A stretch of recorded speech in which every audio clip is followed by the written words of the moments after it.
Halo, selamat pagi, selamat siang, selamat sore, atau selamat malam. Yang nonton sendiri, nonton berdua, nonton sendiri di teman sebelahnya. Malam ini kita akan membahas sesosok wanita yang sering kalian ketahui yang populer di Indonesia, yaitu kuntilanak. Dan kita beda tempat ya. Tempat. Kita cari tempat baru, nggak Ya. di studio. Kita nggak ada di studio. Kita akan membahas tentang kuntilanak di tempat seram ya guys.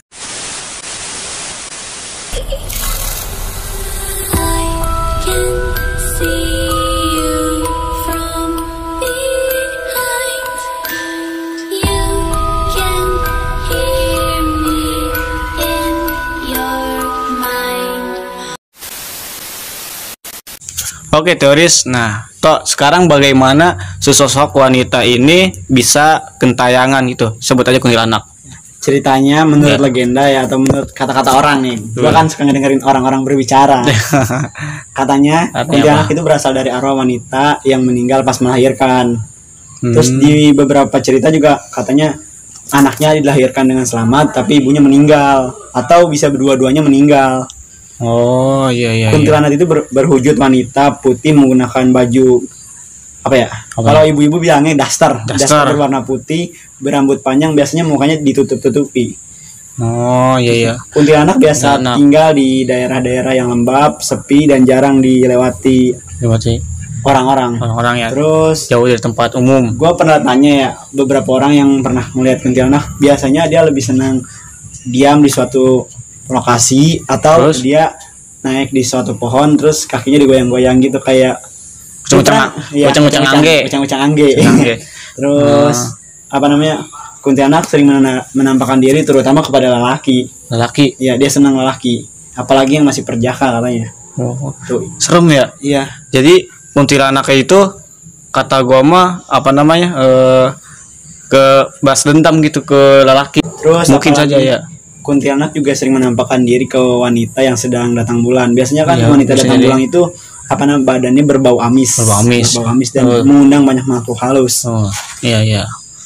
Kuntilanak itu ya. Terus, dan kata lu tadi dia suka di pohon gitu, sambil ucang-ucangnya, itu kenapa? Ya biasa dia senang berlokasi di tempat yang lembab dan jarang dilewati orang. Dan kenapa itu yang di pohon? Ya sukanya. Mungkin pohon kan bagus, lembab, terus jarang orang nanti datang ke pohon. Apalagi di hutan-hutan atau kebun, kalau bahasa sini ya kebun di kebun. Dan kuntilanak itu menampakkan dirinya secara tiba-tiba di salah satu tempat itu yang dilewati orang, langsung dia menampakkan. Ya, menurut pengalaman gue yang pernah gue rasain. Ya, waktu itu gue pulang habis main sekitar jam 2. Lu tahu rumah gua kan ada jembatan? Iya, itu jembatan kecil. Terus ada pohon basia. Oh iya, pohon basia yang gede, paling gede. Terus gua lewat jalan dan tiba-tiba ada yang ngetawain gua. Lu pikir jam 1 hampir setengah 2 malam ada yang ngetawain lu? Iya sih.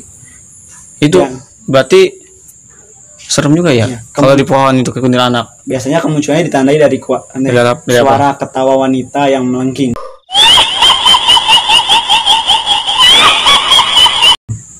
Suara wanita yang melengking, suara ketawa wanita yang melengking. Apakah itu bukan kuntilanak bisa? Ya hampir 90% gue bisa anggap itu kuntilanak. Terus ada lagi juga beberapa kejadian, ada yang datang dengan suara menangis, merintih ya. Terus kuntilanak juga katanya kalau datang berbau amis.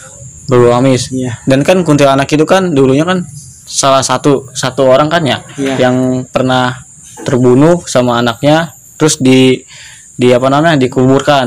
Nah, terus kenapa kuntilanak ini banyak gitu di tempat-tempat lain? Kejadian orang-orang yang diperkosa terus dibunuh, atau wanita hamil yang kecelakaan itu banyak, bukan satu kan. Iya. Jadi dia bisa tersebar, entah dia berbentuk mayat atau manusia yang meninggal dengan tidak tenang, atau entah dia berbentuk jin yang menyerupai makhluk. Berarti kuntilanak seperti itu ya. Nah, kalian juga kan pasti udah tahu kuntilanak seperti apa, dan kalian juga pasti tahu dari Google juga, dari teman-teman, kuntilanak itu sesosok wanita yang hamil terus terbunuh lalu dikubur kedua-duanya sama anaknya pas di dalam kandungan ya. Dan berarti arwahnya masih gentayangan. Iya. Sesudah dikubur itu tidak terima. Apakah itu gentayangan itu kan pasti di kuburnya pasti sudah dibaca doa, dibaca apa gitu. Kenapa bisa gentayangan? Bisa juga pas kuburnya nggak layak karena dikubur buru-buru atau dia emang udah membusuk, mayatnya ditemuin di pinggir batu kali. Bisa kali. Oh iya. Oke, teoris kali ini kita pindah tempat dikarenakan di bawah tadi hujan sangat lebat ya. Iya. Dan kita ini ya berada di studio orang. Nama channel apa? Kuat Nizar 42. Di subscribe juga ya, dia random channel. Oke, kita lanjut ke topiknya. Dan kata lu kuntilanak itu bervariasi. Iya. Setahu gua itu kuntilanak itu ada 3 jenis ya. Apa? Yang kuntilanak biasa itu yang biasa tinggal di tempat kosong, daerah lembab, di pohon-pohon gede itu kuntilanak berbaju putih, berambut panjang, berwarna hitam. Biasanya dia menakut-nakuti orang cuma buat biar dia pertama bisa iseng. Atau bisa juga dia emang nggak seneng sama orang itu sebut yang lewat situ. Ya. Gitu. Atau dia mengganggu dia juga. Terus ada kuntilanak merah juga. Kuntilanak merah itu lebih kuat dari segi aspek. Pertama itu kekuatannya.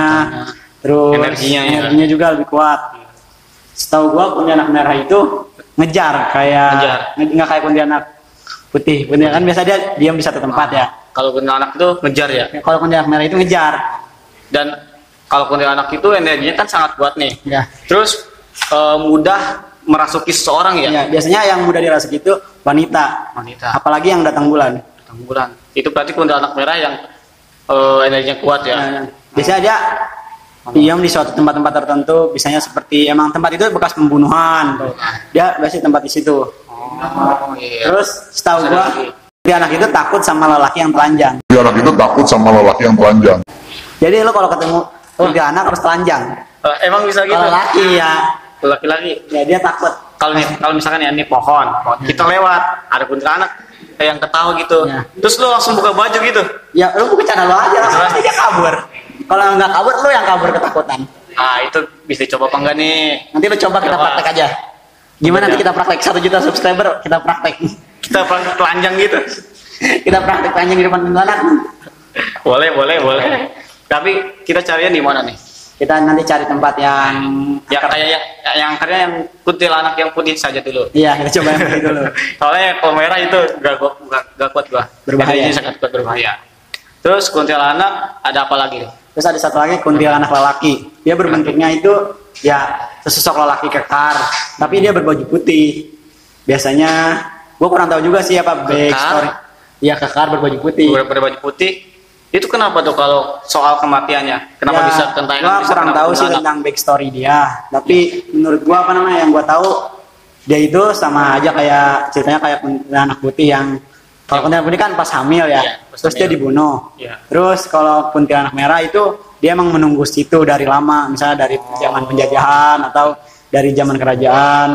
Terus kalau kuntilanak lelaki nih ya, yang gua tahu dia lebih serem. Terus dia nggak takut apa-apa.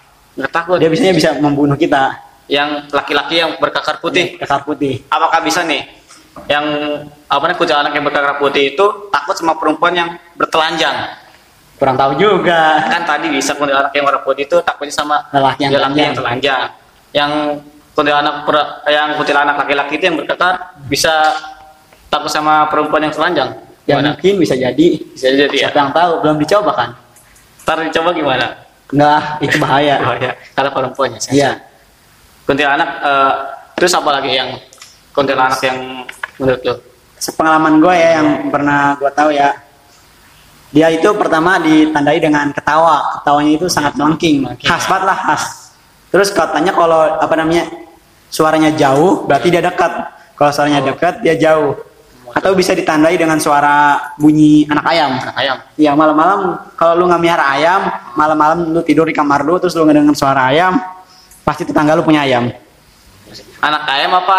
Ayam jantannya yang anak ayam yang cit ya, gitu. Berarti itu kedatangan kuntilanak. Iya, kedatangannya. Entah dia emang lagi nengok lu. Enggak tahu. Terus kuntilanak ini bisa diundang nggak secara manual? Bisa dengan dinyanyikan lagu-lagu khas Jawa. Terus Pakai sebuah ritual. Dari ritual itu ya. Bukannya kuntilanak ini sangat terpupel gitu. Munculnya nggak usah diundang juga, dia ada. Gitu. Emang dia hantu paling random. Misalnya ada aja di mana aja. Di mana aja ya. Ya random. Nggak kayak misalnya kan ada hantu yang spesifik, misalnya kayak hantu banyu. Dia kan cuma tinggal di air. Kalau kuntilanak ya di air ada, di pohon ada, di gedung tua ada, di rumah lu mungkin ada. Kuntilanak ya. Serem juga tuh ya. Kalau di pohon-pohon juga ada ya, pohon-pohon kayak pohon bambu gitu ya. Pohon bambu, biasanya pohon bambu, pohon mangga.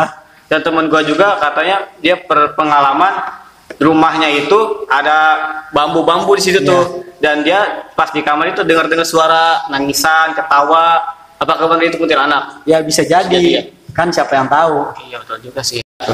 Terus yang gua tahu lagi kuntilanak itu dia senang tadi itu. Kakinya itu goyang-goyang di atas ya. Iya, atau dia ayun-ayunan. Oh iya betul ya. Lu bisa tahu lu kan biasanya kan lihat film-film horor ya. Nih kan film horor kan ada ayunan tuh. Suka goyang sendiri itu apakah kuntilanak? Ya mungkin dia sangat identik lah, karena kuntilanak itu sering muncul di bagian yang kayak tempat sempit ada ayun-ayunan. Kalau misalkan nih gua ketemu kuntilanak itu apakah harus gimana? Apakah harus telanjang apa? Yang pertama baca doa dulu sesuai agamanya masing-masing. Serem itu. Ya, apakah boleh punten-punten misi-misi gitu di tempat yang sepi? Ya, daripada punten-punten atau misi-misi, gua saranin lebih baik baca doa sesuai agama lu. Agama kita kan udah mengajarkan kita untuk baca doa yang menangkal jin dan segala macamnya. Iya, betul. Terus ini nggak ada lagi ya kuntilanak ya? Iya. Oke guys, videonya begitu saja. Kalau kalian suka dengan video-video kayak gini, pembahasan kayak gini, like and subscribe ya. Karena kita anti klarifikasi, jangan dipersekusi. See you in next video.